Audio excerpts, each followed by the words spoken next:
et il nous faudra des ressources propres pour décider nous-mêmes sur notre budget. Ça, c'est la seule voie de sortie. Et donc, je crois que moi, je suis déçu quand j'entends M. Van Rompuy, quand il vient régulièrement nous faire rapport. Bien sûr qu'il nous fait un rapport détaillé et intelligemment intelligent, c'est pas tout le problème, mais je pense qu'il ne se donne pas et il n'a pas, et d'ailleurs ce n'est pas dans son mandat, les marges de manœuvre qui lui permettent de... Le fameux fiscal compact, le traité budgétaire, franchement, on n'en aurait pas besoin. Pourquoi il va le faire? Le paquet, le six-pack est largement suffisant pour tout le volet discipline budgétaire. Où est-ce qu'on peut un traité intergouvernemental? Qui a voulu ça? Bon, c'est l'Allemagne qui l'a voulu, ok. C'est la France qui a suivi. Mais pourquoi est-ce qu'on a besoin de ça? On n'a pas besoin de ça. On a tout ce qu'il faut dans des réglementations qui ne doivent pas être transposées comme un traité, etc. Donc c'est beaucoup plus simple de travailler par directive ou par règlement. Et le Parlement était prêt, et l'a fait. Donc je ne comprends pas pourquoi le président du Conseil a accepté d'entrer dans cette logique de traité. Enfin oui, je comprends pourquoi, bien sûr, mais en même temps, je ne comprends pas. Enfin, je veux dire, c'est un choix que je trouve relativement contestable. Et d'ailleurs, entre nous soit dit, certains grands, moi je ne suis pas juriste, hein, mais certains juristes européens nous disent, de toute façon, ce traité, c'est une usine à gaz juridique, tellement il est mal fichu, et donc, de toute façon, il ne sera jamais vraiment appliqué. Au sens où, bien sûr, que tout le monde, l'austérité budgétaire, etc., la rigueur et les pourcents de déficit, ça, on est sur une... Mais les recours, le fait de mettre dans la Constitution, et donc les échelons de la hiérarchie des constitutions les unes sur les autres, enfin, moi je ne suis pas juriste, mais ceux qui le sont, disent que c'est un nid à problème. Donc de toute façon, ce traité, il ne sert à rien, c'est un nid à problème. Il doit être ratifié dans les États membres, il va en susciter bien des débats, je l'espère, dans les États membres. En quoi est-ce qu'il aide? En rien. Donc je trouve qu'un président qui avance en sachant sciemment, parce que vous parlez avec M. Van Rompuy, il est d'accord, hein? Je sais bien que ça ne sert à rien. Voilà. Parfois en politique, c'est vrai qu'on est amené à faire des choses qui ne servent à rien, ou pas à beaucoup. Ça, c'est toujours comme ça. Mais enfin, un traité, quand même, c'est beaucoup. C'est plus que parfois faire un petit détour, parce que ça, en politique, on est obligé de faire des détours, sinon il n'y a jamais de compromis. Bon, voilà. Donc, une estimation en plein respect, bien sûr, pour les personnes, mais très mitigée. Oui, Madame la Présidente, alors ce midi on a eu un déjeuner avec Sylvie Goulard, hier on a eu un dîner avec Maros Sefcovic qui est le vice-président de la Commission chargé de l'administration et de la fonction publique. Et vous défendez des idées fédérales qui paraissent pertinentes, effectivement, on voit dans la presse et dans les analyses que le fédéralisme est une des solutions au problème de la crise européenne. Qui dit fédéralisme à action publique constante, dit vraisemblablement transfert de compétences, transfert de moyens entre les États membres et le niveau européen.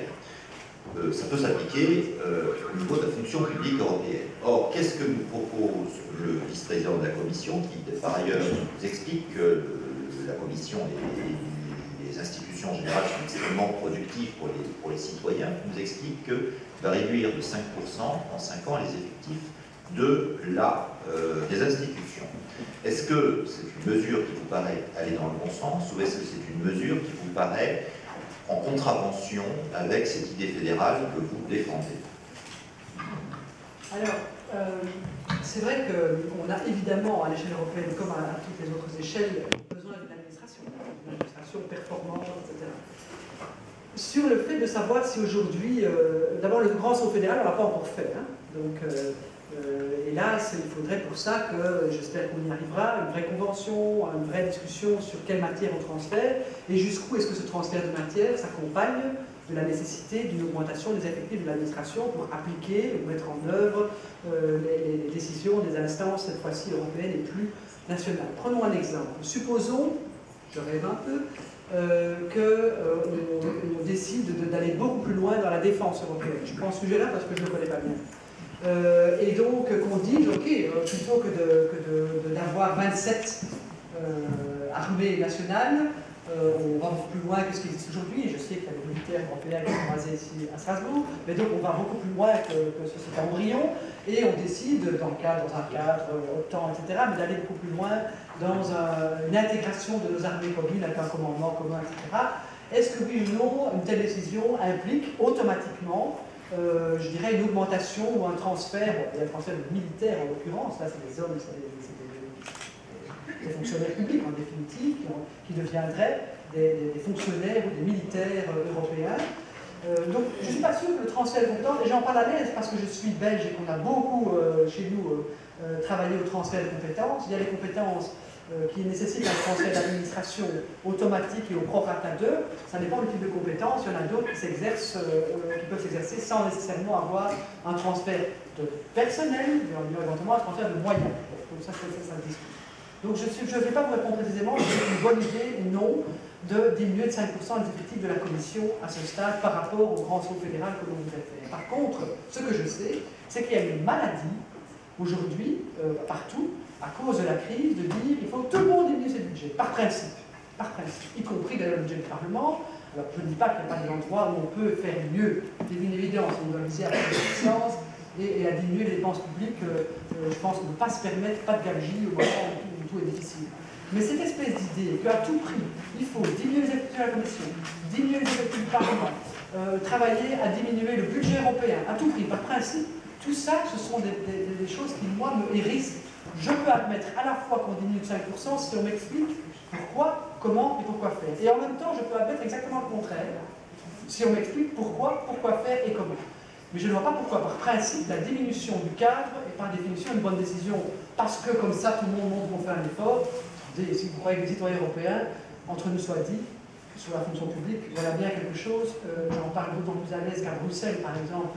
Il y a pour le moment une campagne avec des trucs qui ont été collés, des affichettes qui ont été collées avec des fonctionnaires européens qui se campent par la cravate. Et il est marqué « Eurocrate, c'est toi ta cravate » pour se camper. C'est sympa. Donc une campagne totalement injurieuse et insultante, bien sûr. Mais donc se pose le problème aujourd'hui, objectivement, dans des situations de difficultés financières pour beaucoup de gens, y compris pour la classe moyenne, pas seulement pour ceux qui, hélas, étaient déjà dans la précarité avant, y compris ceux qui ne sont pas dans la difficulté mais qui voient leur avenir plus difficile, d'imaginer ou d'entendre aujourd'hui qu'un fonctionnaire européen peut gagner jusqu'à 16 ou 17 000 euros par mois, selon quand il est cadre, etc., c'est quelque chose qui est quand même difficile à faire comprendre. Alors bien sûr, on peut expliquer statut international, expatriation, etc. C'est difficile à défendre aussi. Donc je pense qu'on doit en même temps faire une réforme, d'ailleurs elle est en cours, enfin, ce travail sur la manière d'organiser la solidarité, l'échelle des revenus, etc. dans le personnel de la Commission ou du Parlement pour essayer de tendre à quelque chose qui soit, je dirais, équivalent aux responsabilités qui sont celles des hauts fonctionnaires, parce qu'ils doivent bien payer, c'est une évidence, et en même temps qu'il soit, je dirais, tenable dans une logique de rigueur ou d'austérité. Donc voilà, moi je suis ni pour ni contre, je suis pour un vrai projet. Une administration, elle doit avoir un projet. Son existence en tant que telle ne se justifie que si derrière ça, il y a un vrai projet avec des compétences et un job qui leur est confié, ce qu'il faut faire très bien.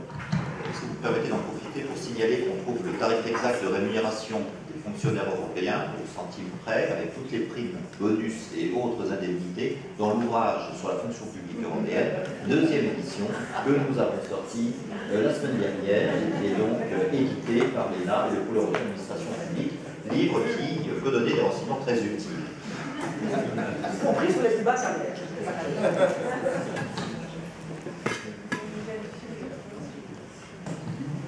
Alors ma question, moi, porte sur le traité sur la stabilité, la coordination et la gouvernance dans l'Union économique et monétaire, qu'on appelle classiquement Pacte budgétaire européen, et qui a été signé le 2 mars 2012. Vous en avez parlé tout à l'heure, justement. Nous savons qu'il s'agit d'un accord international et non d'un accord communautaire, et qu'il confère, même s'il confère aux institutions certaines compétences. Mais le choix de ce traité intergouvernemental ad hoc, qui a été conclu finalement hors du cadre communautaire, va plutôt dans le sens de la division de l'Union européenne et de nature finalement à affaiblir certaines institutions. Ça n'apporte pas non plus vraiment de plus-value, vous l'avez dit aussi tout à l'heure, dans le cadre du bloc de l'égalité déjà existant. Donc est-ce que ce n'est pas finalement l'électrochoc ou le déclencheur ou le moteur qui peut permettre aux institutions de réclamer, tout comme les citoyens, un renforcement de la démocratisation du système institutionnel de l'Union européenne? Je veux le croire, comme vous, parce que je suis que vous me posez la question, c'est parce que vous la posez par la négative, mais votre réponse est oui. Oui, ma réponse serait oui aussi, enfin serait oui, même si c'est à construire, hein. C'est pas un oui immédiat, franc, massif, demain matin tout va bien. mais je pense que ce traité est la démonstration du fait qu'à un moment donné, on est entré quelque part dans une logique intergouvernementale qui a pris tant de place, qu'on en a fini par faire quelque chose de relativement inutile et complètement un peu mal ficelé, il faut le reconnaître, y compris juridiquement. Et donc j'espère que, oui, c'est un aléa de l'histoire, qui aura ce statut-là, et qu'on puisse construire, oui, les eurobonds dont on a besoin, le mécanisme européen de stabilité, le fameux MES, qui est un embryon, on doit aller vers ça. Et donc toute cette logique de solidarité, parce que la rigueur est indispensable, mais elle n'a du sens que si elle s'accompagne aussi de solidarité. Et donc tous ces mécanismes-là, y compris le rôle de la Banque centrale, etc., tout ça sont des choses qu'on doit pouvoir construire et dont j'espère que maintenant, dans, entre guillemets, le momentum qui commence ce soir, là, pendant leur dîner, voilà, que les lignes vont un peu bouger pour construire ça, parce que c'est de ça qu'on a besoin. C'est de plus de fédéralisme et pas de ce traité intergouvernemental un peu mal torché, je dirais.